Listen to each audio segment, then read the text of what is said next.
గ్రంథము 2వ అధ్యాయము 16వ వచనం.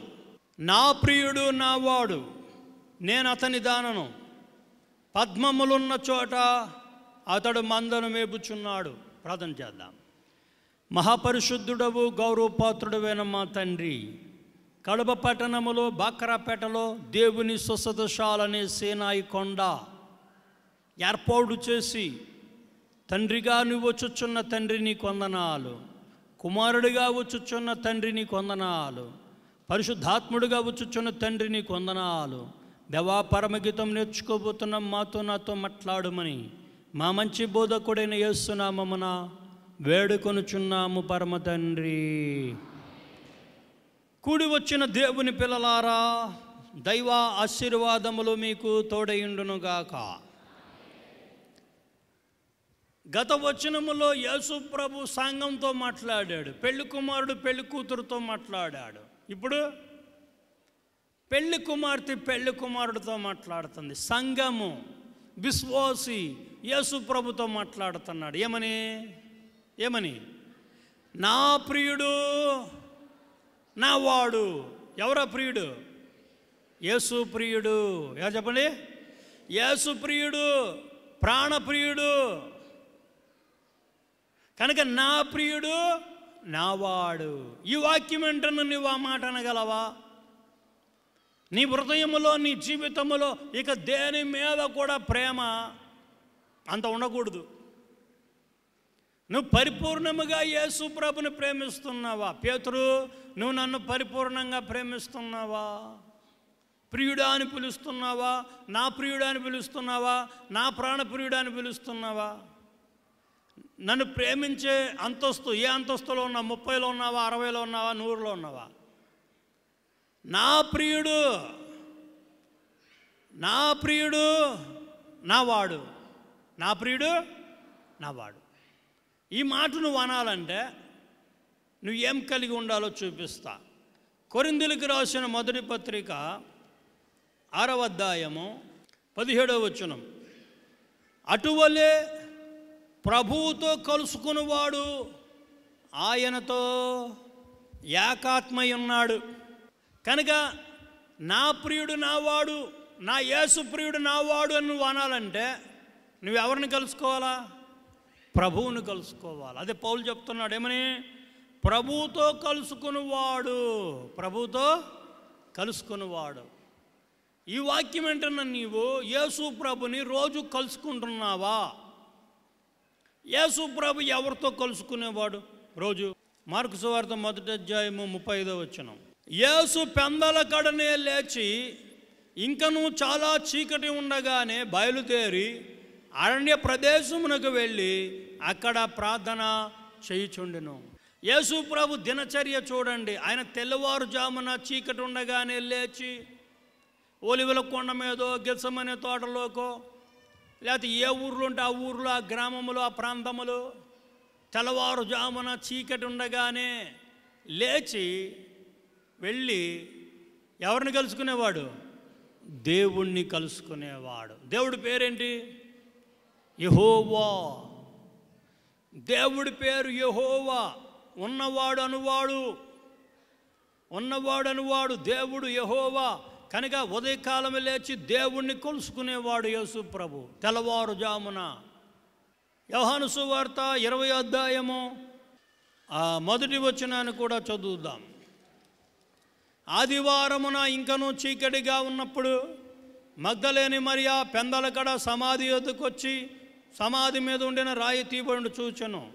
కనుక 7 దయ్యాలు పట్టిన ఆమె మగ్దలేని మరియ, 7 దయ్యాలు పట్టిన ఆమెకి దెయ్యం పట్టింది అంటారు అందరం. కానీ యేసు ప్రభు చూడగానే కంటి చూపుతో 7 దెయ్యాలు పారిపోయినాయి. ఎంత కృతజ్ఞత కలిగి ఉందండి. యేసు ప్రభు వెనక ఎమ్మడించింది ఆమె. కనుక యేసు ప్రభుని శుక్రవారం చంపేశారు. ఆదివారము ఆమెకి నిద్ర పట్ల శనివారం రాత్రి తెల్లవారుజామున లేచి సమాధి కాడ ఎవరిని కలుసుకుంటానికి వెళ్ళింది? యేసు ప్రభుని కలుసుకుంటానికి వెళ్ళింది. ఎవరిని? యేసు ప్రభుని కలుసుకుంటానికి వెళ్ళింది. ఈరోజు నువ్వు స్త్రీవై ఉన్నావా? నా సహోదరివై ఉన్నావా? నువ్వు తెల్లవారుజామున లేగుస్తున్నావా? చీకటి ఉండగానే వెళ్ళి ప్రభుని కలుసుకుంటున్నావా? లేవగానే టీవీ పెట్టేస్తుంది ఒక అమ్మ, వార్తలు పెడుతుంది, అది పెడుతుంది, ఇది పెడుతుంది. ఇది క్రైస్తవులకి న్యాయమేనా? నువ్వు లేవగానే తెల్లవారుజామున వెళ్ళి ప్రభువుని కొలుసుకోవాలా. కనుక తెల్లవారుజామున లేచి ఆ మగ్దలేని మరియా యేసుప్రభుని కొలుసుకుంటానికి వెళ్ళింది. యేసుప్రభు కనబడలా, ఏడుస్తుంది. ఎక్కడో ఉన్న ప్రభు వచ్చి ప్రత్యక్షమైపోయాడు. మరియా అన్నాడు. ప్రభువా, రబ్బీ, బోధకుడా. కనబడ్డా లేదా? మాట్లాడా లేదా? కనుక నా ప్రియుడు, నా యేసు ప్రియుడు నావాడు అనేటప్పటికీ నీవు రోజు ఎవ్రీడే ప్రభువుని కొలుసుకోవాలా. నిర్గమకాండము 34వ అధ్యాయము 2వ వచనం. ఉదయమునకు నీవు సిద్ధపడి ఉదయమున సీనాయి కొండ ఎక్కి అక్కడ శిఖరం మీద నా సన్నిధిని నిలిచి ఉండవలెను. దేవుడు మోషేకి చెప్తున్నాడు, మోషే నీ ఉదయమే లేచి తెల్లవారుజామున ఉదయానికి నువ్వు సిద్ధపడి సీనాయి కొండ మీదకి నేను దిగి వస్తా, వచ్చి నన్ను కలుసుకో. ప్రభువుతో కలుసుకుని వాడు ప్రభువుతో ఏకాత్మ అవుతారు. ప్రభుతో కలుసుకుని వాడు ప్రభుతో ఏకాత్మ అవుతాడు. కనుక దేవుడు చెప్తున్నాడు, మోషే నువ్వు ఉదయం లేచి సీనాయి కొండ మీద నా సన్నిధిని నీవు నిలిచి ఉండాలా. నీవంటే 3ంటికి లెగుస్తావు, 5 నిమిషాలు ముఖం కడుక్కొని దేవుని దగ్గరికి వెళ్తావు. మోషేకి అలా కుదరదు. ఆయన కొండ మీదకి వెళ్ళాలంటే 10-12 గంటలు పడుతుంది. రాత్రంతా కొండ ఎక్కుతే కానీ ఉదయకాలం అక్కడికి వెళ్ళలేడు. ఇప్పటికీ ఆ కొండ కొన్ని లక్షల మంది ఎక్కుతూ ఉన్నారు. నేను కూడా ఎక్కాను ఆ కొండ. రాత్రి 11కి మొదలు పెడితే 5కి వెళ్ళాను. అక్కడి నుంచి మనం సన్ రైజ్ చూడొచ్చు. సముద్రంలోంచి అలా వస్తాడు సూర్యుడు, కళ్ళారా చూడొచ్చు. అయితే నేను మోషేని చూచాను ఆ చీకటిలో. ఆ కొండ దగ్గరికి వెళ్ళిన ప్రతి వారి దగ్గరికి మోషే ఉంటాడు. మోషే తోడుగా పైకి వస్తాడు. ఎస్, కనుక ఉదయమున లేచి దేవుని కలుసుకోవాలి. మోషే కలుసుకున్నాడు. దావీదు గొర్రెలు కాచేవాడు, రాజు అయ్యాడు. చుట్టుపక్కల మొత్తం శత్రువులే. తాను ఎప్పుడు అపజయం పొందాలా? కారణం ఏంటి? కీర్తనల గ్రంథం చూద్దాం. కీర్తనల గ్రంథము 5వ అధ్యాయము. యెహోవా, ఉదయమున నా కంఠస్వరము నీ వినబడును, ఉదయమున నా ప్రార్థన నీ సన్నిధిని సిద్ధము చేసి కాచి ఉంచుదును. దావీదు యొక్క రహస్యం, ఉదయము నా కంఠస్వరం నీకు వినబడును. నేను 3 గంటలకు లేస్తా, లేచి 1 గంట సేపు విజ్ఞాపన ప్రార్థన చేస్తా, లేకపోతే 1 గంట మోకాళ్ళ మీద మౌనంగా కనిపెడతా, లేకపోతే 1 గంట నీ సన్నిధిలో పాటలు పాడతా, సన్నిధి చేస్తా. అమ్మగారికి ప్రభువు చెప్పారు, ఉదయకాలం లేచి నువ్వు దేవునితో గడిపితే ఆ రోజంతా యేసు ప్రభు నీతో ఉంటాడంట. ఆ రోజంతా యేసు ప్రభు నీతో ఉంటాడు. ఆ రోజు నువ్వు చేసే ప్రతి పనిలో విజయం చూస్తావు. ఆ రోజు దేవుడు నీకు తోడు ఉంటాడు. ఉదయకాలం లేచి దేవునితో గడిపేవాని జీవితంలో ఎప్పుడూ కూడా తిరిగి ఉండదు. ప్రభుతో కలుసుకో బిడ్డ. బైబిల్ మిషను ఆయు పట్టు ఏమిటంటే తెల్లవారుజామున 3 గంటలకు లేవడం. బైబిల్ మిషన్ వ్యవస్థాపకులు దేవదాసయ్య గారు ప్రతిదినం ఉదయం 2 గంటలకు లేచి ఆయన 5 గంటలు 6 గంటల వరకు సన్నిధి చేసేవాడు. మహానుభావుడైన గొప్ప భక్తుడు. కనుక ఏదైనా మారని, ఏమైనా మారని, ఆ టెక్నాలజీ మారింది నిజమే. మొబైల్ సెల్లులు అనేకమైనవి వస్తున్నాయి. జ్ఞానం పెరుగుతుంది, మనుషుల జ్ఞానం పెరుగుతుంది, తెలివి పెరుగుతుంది. ఎన్ని పెరుగుతున్నాయి, ఏం పెరుగుతున్నాయి. 2000 సంవత్సరాల క్రితం పౌలు చెప్పాడు, ఓ మనుషులారా, మీకు పెరిగే జ్ఞానము దేవుని దృష్టిలో వెర్రితనము. దేవుని దృష్టిలో వెర్రితనము. భక్తి అనేది ఎప్పుడైనా ఒకేలాగా ఉంటుంది. మోషే కాలం అంతే, యేసుప్రభు కాలం అంతే, ఈ కాలం అంతే. ఏ కాలములైనా కూడా నువ్వు ప్రభును కలుసుకోవాలా. ప్రార్థనా జీవితం కలిగి ఉండాలా, పరిశుద్ధ జీవితం కలిగి ఉండాలా, భక్తి జీవితం కలిగి ఉండాలా, వాక్యానుసారంగా జీవించాలా. జ్ఞానం పెరిగిందని, టెక్నాలజీ పెరిగిందని, మనుషుల యొక్క తెలివితేటలు పెరిగినని, చదువు పెరిగినని చాలామంది కూడా ఈ భక్తిని విడిచిపెట్టేసి ఆ చదువుని, ఆ జ్ఞానమును, ఆ తెలివిని, ఆ టెక్నాలజీని ఏదో కనిపెట్టాలని ముందుకెళ్తున్నారు. గాలికి ప్రయాసపడినట్టే ఉంది. కనుక నీ జీవితంలో ఈ భక్తి అనేది, ప్రార్థనా జీవితం అనేది, ఈ ఆత్మీయ జీవితం అనేది నువ్వు పోగొట్టుకోకూడదు. ప్రభుతో కలుసుకున్నవాడు ప్రభుతో నా ప్రియుడు నా వాడన్నావా?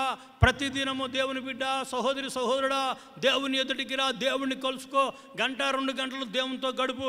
అప్పుడు నీ ఆత్మ ఆయన ఆత్మతో ఏకమవుతుంది. ఫిలిప్పీయులకు రాసిన పత్రిక 1వ అధ్యాయము 20వ వచనం. నేను మిగులు అపేక్షించుచు నిరీక్షించుచున్న ప్రకారము మీ ప్రార్థన వలన యేసుక్రీస్తు యొక్క ఆత్మ నాకు సమృద్ధిగా కలుగుట వలన. చాలామంది క్రైస్తవులు మేము ఆత్మ పొందుకున్నాం అయ్య గారు, ఆత్మ పొందుకున్నాం పాస్టర్ గారు అంటారు. మంచిదేమ్మా, కానీ ఎంత ఆత్మ పొందుకున్నావు నువ్వు? 10% పొందుకున్నావా, 20%, 50%? ఎంత పొందుకున్నావు నువ్వు ఆత్మ? కనుక పౌలు భక్తుడు ఏం చెప్తున్నాడంటే, నేను యేసుక్రీస్తు ఆత్మ సమృద్ధిగా పొందుకున్నా 100%. యేసుక్రీస్తు ఆత్మ సమృద్ధిగా ఎలా పొందుకున్నాను? సంగమా, మీ ప్రార్థనల ద్వారా, మీరు నా కోసము చేసే కన్నీటి ప్రార్థన, ఉపవాస ప్రార్థన, భారభరితమైన ప్రార్థనను బట్టి నేను యేసుక్రీస్తు ఆత్మను సమృద్ధిగా పొందుకున్నాను. క్రైస్తవ సంఘమా, నీకు ఒక మాట చెప్తున్నాను. నేను సంఘస్థులైన వారులారా, నేను మీకు ఒక మాట చెప్తున్నా. మీ పాస్టర్ గారి కొరకు, మీ సంఘ గారి కొరకు మీరు కన్నీటితో, ఉపవాసంతో భారముగా ప్రార్థన చేయాలి. ఏమనంటే, ప్రభువా, మా అయ్య గారికి, మా పాస్టర్ గారికి, మా ఆత్మీయ తండ్రి గారికి, పౌలు గారికి ఇచ్చినట్లుగా యేసయ్య ఆత్మను సమృద్ధిగా ఇయ్యి. పౌలు భక్తుడు యేసుక్రీస్తు ఆత్మ సమృద్ధిగా పొందుకున్నాడు కనుక ఆసియా ఖండాన్ని కదిలించాడు. ఎన్నో వందల వేల సంఘాలు కట్టాడు ఆయన. అమ్మగారికి ప్రభు చెప్తున్నాడు, కొంతమంది పాస్టర్లు ఇప్పుడు నమ్మకంగా ఉండడం లేదంట. నమ్మకంగా ఉండడం లేదు. ఆత్మ లేని బోధకులు ఉన్నారు, నమ్మకంగా లేని బోధకులు ఉన్నారు. దేవుడు నీకు ఒకవేళ పిలిచి ఒక ప్రాంతం అప్పగిస్తే ఆ ప్రాంతంలో ఎందుకు ఆత్మలు రక్షింపబడడం లేదు? నీలో ఆత్మ లేదు, నువ్వు ఆత్మ పొందుకోవాలా, ఆత్మ కలిగి లేవు, ఆత్మ కొరకు అడగడం లేదు, నీకు భారము లేదు. అందుకే ఆ ప్రాంతంలో ఆత్మలు రక్షింపబడడం లేదు. కనుక యేసుక్రీస్తు ఆత్మ సమృద్ధిగా ఉంది కనుక ఏ ప్రాంతంలోకి వెళ్ళినా ఆ ప్రాంతంలో ఉన్న పొలిమేర శక్తులు, దెయ్యాలు, దురాత్మలు, భూతాలు, పిశాచాలు పౌలును చూస్తే పరిగెట్టాయి. యేసుక్రీస్తు ఆత్మ సమృద్ధిగా నింపుకో. ఒక ఆయన దగ్గర లక్షల మంది వస్తున్నారు. ఆయన నా స్నేహితుడే. నేను అడిగాను, ఇన్ని లక్షల మంది నీ దగ్గరికి ఎలా వస్తున్నారు బ్రదర్? లవ్, వచ్చేవారిని నేను ప్రేమిస్తున్నా, నా హృదయంలో నూనె ఉంది అన్నాడు. నేను నూనెతో నింపబడ్డాను. నేను అడిగాను, ప్రభువా, మరి ఆ సహోదరుడు నూనెతో నింపబడ్డాడు, ఆ నూనె అంటే ఏంటి నాకు చెప్పు అన్నాను. అప్పుడు చెప్పాడు, ఆయన యేసుక్రీస్తుని సమృద్ధిగా పొందుకున్నాడు. చప్పలు కొడు దేవుని మేము పొందుకో.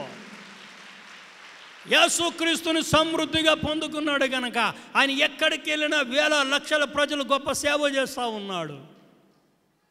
దేవుని పని చేయాలంటే నీలో దేవుని ఆత్మ ఉండాలి.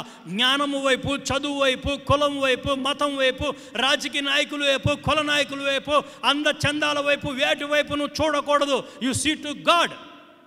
నువ్వు చూడవలసింది యేసుక్రీస్తు ఒక్కడనే, విశ్వాసమైన కర్త. దాన్ని కొనసాగించు. యేసు వైపు చూచి నీ ఆత్మీయ పరుగు పందెంలో పరిగెత్తు. మన దేశంలో 100 కోట్లుగా ప్రజలుగా నశించిపోతుంటే నీకు ఆత్మల భారము లేదా? దేవా, నన్ను నీ ఆత్మతో నింపి ఈ దేశంలో నీ ఆత్మను కుమ్మరించి 100 కోట్లకు పైగా నశించిపోతున్న ఆత్మల మీద నీ పరిశుద్ధాత్మను కుమ్మరించి నీ అగ్నితో నింపా అని మనం ప్రార్థన చెయ్యాలా. అటువంటి ఆత్మను కలిగి ఉండాలా. నిలువెచ్చని స్థితిలో, నిరాశ స్థితిలో, లోకాశలు, శరీరాశలు, ఎప్పుడు చూచినా పాపపు వ్యామోహము కలిగి ఎలాగూ జీవిస్తున్నావు నువ్వు? దేవుని ఆత్మ కలిగి ఈ రాయలసీమ మారాలా, ఈ 1,50,00,000 మంది మారాలా.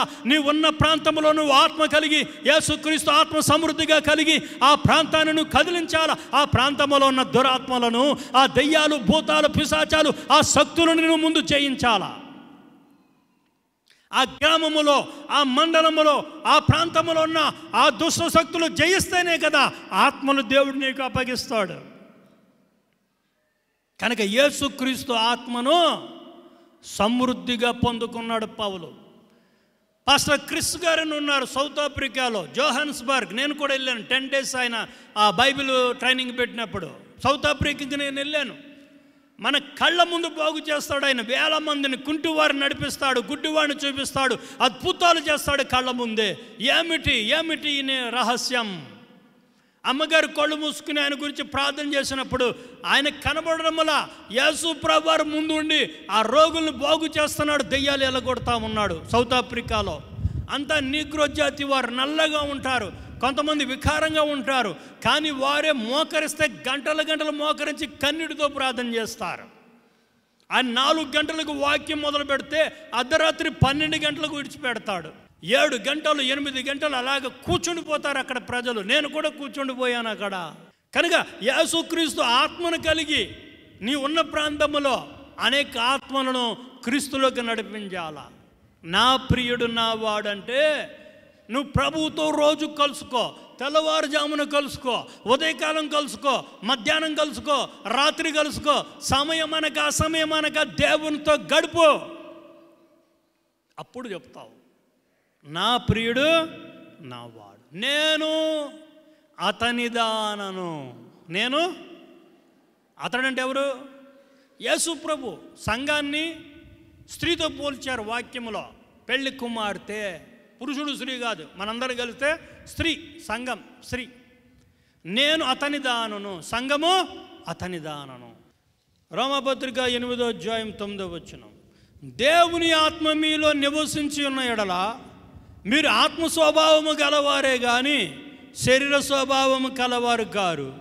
ఎవడైనను క్రీస్తు ఆత్మ వాడైతే వాడు ఆయన వాడు.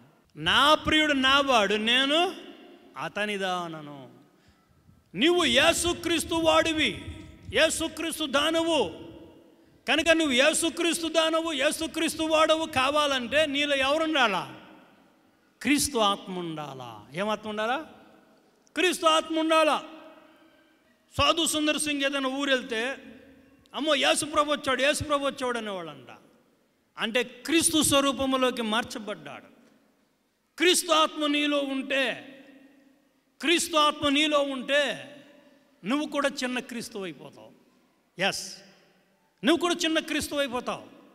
నువ్వు వెళ్ళిన ప్రాంతంలో ప్రజలు నీలో క్రీస్తుని చూస్తారు, వారు క్రీస్తుని అంగీకరిస్తారు, క్రీస్తులోకి వస్తారు. కనుక నా ప్రియుడు నావాడు, నేను అతని దానను. పద్మములున్న చోట అతడు మందను మేపుచున్నాడు.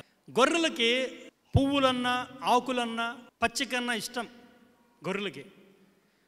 కీర్తన 23:2 దావీదు అంటాడు, పచ్చిక గల చోట్ల దేవుడు నన్ను పనులు చేర్చున్నాడు. ఆత్మ సంబంధమైన ఆహారం వాక్యం అనేది పచ్చిక మేత. ఇప్పుడు ఎనుము చూడండి, గేదె ఎండుగడ్డి పెట్టామనుకో పాలు పలసగా ఇస్తుంది, పచ్చగడ్డి పెడితే చిక్కటి పాలు ఇస్తుంది. మనం గొర్రెలము కనుక నువ్వు తినే మేత అంటే నువ్వు వినే వాక్యం అది మర్మమైన వాక్యమా, రక్షణకు సంబంధించిన వాక్యమా, రాకడకు సంబంధించిన వాక్యమా? రక్షణ అంత వస్తుంది, రాకడ అంత వస్తుంది. బైబిల్లో ప్రణగ్రంథం చదువుకోండి, 7 సంఘాలు 7 అంతస్తులు ఉంటాయి. కనుక ఇక్కడ పద్మములున్న చోట అతడు నన్ను మేపుతున్నాడు. మత్తయి సువార్త 11వ అధ్యాయము 29, నేను సాత్వికుడును దీన మనస్సు గలవాడను గనుక మీ మీద నా కాడి ఎత్తుకుని నా యొద్ద నేర్చుకునుడి. ఇప్పుడు మీరు శుక్రవారం ఇన్ని వేల మంది వచ్చారు, నువ్వు ఎందుకు వచ్చావు? వాక్యం నేర్చుకోవడానికి వచ్చాను. మీరు నా దగ్గర వాక్యం నేర్చుకుంటున్నారు, మీకు మర్మాలు చెప్తున్నా, పరమగీతం చెప్తున్నా. కానీ యేసుప్రభు ఏమంటున్నాడంటే నా యొద్ద నేర్చుకునుడి. మీ సంఘ కాపరి దగ్గరికి వెళ్ళారు, మీ అయ్యగారి దగ్గరికి వెళ్ళారు, మీ అయ్యగారు మీకు మేత పెట్టాడు, వాక్యం అనే ఆహారం పెట్టాడు, మేత పెట్టాడు, మంచిదే. నా దగ్గర కూడా రండి, నా యుద్ధం నేర్చుకునుడి. సువార్త 10వ అధ్యాయము 39వ వచనం చూద్దాం. ఆమెకు మరియా అను సహోదరి ఉండెను. ఈమె యేసు పాదముల యొద్ద కూర్చుని ఆయన బోధ వినుచుండెను. ఇది నా యుద్ధం నేర్చుకునుడి. మరియమ్మ, మార్తమ్మ, లాజరు నా యుద్ధం వచ్చి నేర్చుకోండి. మార్తమ్మ పనుల్లోకి పోయింది, లాజరు బయటికి పోయాడు. మరియమ్మ ఏం చేసింది? యేసయ్య పాదాల యొద్ద కూర్చుని ఏం చేస్తుంది? ఆయన బోధ వింటుంది. దైవజనుడు దేవదాసయ్య గారు 120 సంవత్సరాలు జీవించాడు, బ్రహ్మచారి. ప్రభుని ముఖాముఖిగా చూచాడు ఆయన. అయ్యగారు ఎన్నో అన్ని గ్రంథాల గురించి చెప్పాడు, నోట్సులు ఇచ్చాడు. ఆయన శిష్యుల్లో మా అమ్మగారు కూడా ఒక శిష్యురాలే అయ్యగారికి. వాళ్ళందరూ రాశారు. అయ్యగారు రాసిన మాటలు చదివితే మళ్ళీ పట్టేస్తాయి. ఆ మాటలు జీవం ఉంటుంది అన్నమాట. ఆ మాటల్లో వాక్యమే. నాయుడార్పర్ అని ఒక దొరగారు ఉన్నారు, ఆయన కూడా గ్రంథం రాశాడు. ఆయన మాటలు చదివితే పట్టేస్తుంది నీ హృదయాన్ని. కొంతమంది చెప్తే కొంతమంది రాస్తే పట్టవు, అంటే వాళ్ళు అంత జీవము లేదు. నా యుద్ధం నేర్చుకునుడి. ఇందాడని చెప్పాను, నువ్వు ప్రభువును కలుసుకోవాలి రోజు. ప్రభువును కలుసుకుని నీవు మోకరించి కళ్ళు మూసుకుని, ప్రభా నా యుద్ధం నేర్చుకోమని నాకు నేర్పు అని కళ్ళు మూసుకుని అలా మౌనంగా కనిపెట్టు. మన అమ్మగారు ఉన్నారు, కళ్ళు మూసుకుంటే వెంటనే మాట్లాడతాడు ప్రభు. విత్ ఇన్ 1 minute కూడా అక్కర్లా, ఒక్క నిమిషం కూడా అక్కర్లా, అడిగితే చెప్తాడు ప్రభు. స్వరం వినబడిపోద్ది అమ్మగారికి. నేర్చుకున్నాం మేము ప్రభు దగ్గర, పాదాల దగ్గర నేర్చుకున్నాం, మీకు నేర్పుతున్నాం. మీరు కూడా నేర్చుకోండి. నువ్వు ఇంట్లో ఏకాంత సన్నిధి చేయి, ఒంటరిగా సన్నిధి చేయి. ప్రభు నేర్పుతానన్నావు, నేర్పుతాడు నీకు. నీలో ఏ గుణాలు ఉన్నాయి, దుర్గుణాలు ఉన్నాయో నీ దుర్గుణాలు దిద్ది, ఆయన సద్గుణాలు అద్ది ఆగమన మేఘం ఎక్కడానికి తన ఆత్మనిస్తాడు. సూర్యుడు పువ్వులకి ఎంతో సొగసైన రంగులొద్దును, నీతి సూర్యుడిని యేసు ప్రభు తన సుగుణాలు నీకు అద్దుతాడు. కీర్తనల గ్రంథము 16వ కీర్తన 11వ వచనం. జీవ మార్గమున నీవు నాకు తెలియజేసుదవు, నీ సన్నిధిని సంపూర్ణ సంతోషము కల.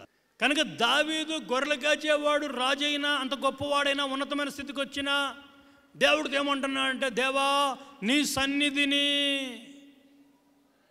అర్ధ సంతోషం ఉంది అంటున్నాడా? సంతోషం అంటున్నాడా? ఏమంటున్నాడు? నీ సన్నిధిని సంపూర్ణ సంతోషము కలదు. ప్రతి శుక్రవారం మీరు సేనాకొండకి రండి, దేవుని శాలకు రండి, తలస్నానము చేసుకుని ఉపవాసం ఉండిరా. అనేక మర్మాలు, అనేక విషయాలు మీకు నేర్పుతాం, దేవుడు నేర్పుతాడు. నీ సన్నిధిని సంపూర్ణ సంతోషము కలదు బిడ్డ, జాగ్రత్త. నెమ్మది కలిగి ఉండి సన్నిధి చేయి. మధ్యాకాశంలో అమ్మగారికి కనబడింది, కాషాయ రంగు, చేతబోళ్ళు శక్తులు మధ్యాకాశానికి వెళ్ళిపోయినాయి. క్రైస్తవులారా, క్రైస్తవ సంఘాలారా, ఉపవాస ప్రార్థనలు చేయండి పవర్ఫుల్గా. మన దేశం గురించి శక్తివంతమైన ప్రార్థనలు మనం చెయ్యాలా. సాతాను శక్తి మధ్యాకాశంలోకి వెళ్ళిపోయింది. దైవశక్తి చూపించాలంటే మనం దిగాల, ప్రార్థనలో దేవుళ్ళలోకి దిగాల. కనుక నీ సన్నిధిని సంపూర్ణ సంతోషము కలదు. సాప్లెస్ నిధి, తరగనటువంటి సంపద. సన్నిధి అంటే తరగనటువంటి సంపద. ఏకాంత సన్నిధి, ఏడుగురు సన్నిధి, కూట సన్నిధి, సంఘ సన్నిధి, అనేక రకాల సన్నిధులు ఉన్నాయి. 7 రకాల శుద్ధులు చేసుకుని వెళ్ళాలి ఆ సన్నిధికి. దేవుడు కనబడతాడు, మాట్లాడతాడు మాతో. అమ్మగారు నేను శుక్రవారం కళ్ళు మూసుకుంటే వృద్ధాప్యములో ఉన్న తండ్రి మన 7.5 ఎకరాల స్థలములు ఇలా చేయి పెట్టాడు. చేపలు కొడితే మేము బతుకో. దేవుడు అన్ని చోట్లకి రాడు. ఆయన నీతిమంతుడు, పరిశుద్ధుడు, పాపాన్ని సహించలేడు. గాడ్, సీనాయి కొండ మన దేవుని శాల. నీ సన్నిధిని సంపూర్ణ సంతోషము కలదు. నా ప్రియుడు నావాడు, నేను అతని దానను, పద్మములున్న చోట అతడు మందను. పద్మముల మేత వేరు, పచ్చిక మేత వేరు. దావీదు పచ్చిక మేత అనుభవం ఉన్నాడు, సొలొమోను పద్మముల మేత.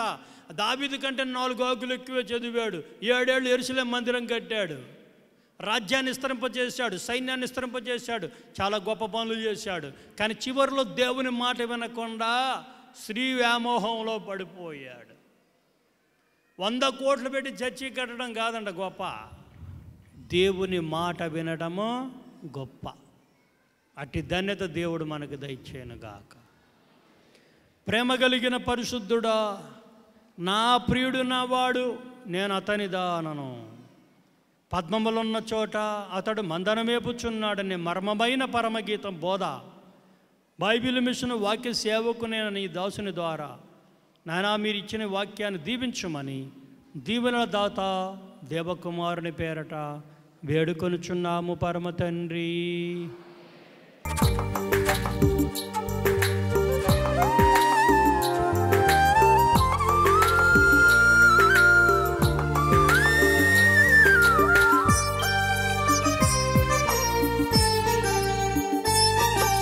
నీతిగల ప్రదీపముగా తండ్రి రాజ్యములో సూర్యునిలా కాంతులతో తేజరిల్లెదవు.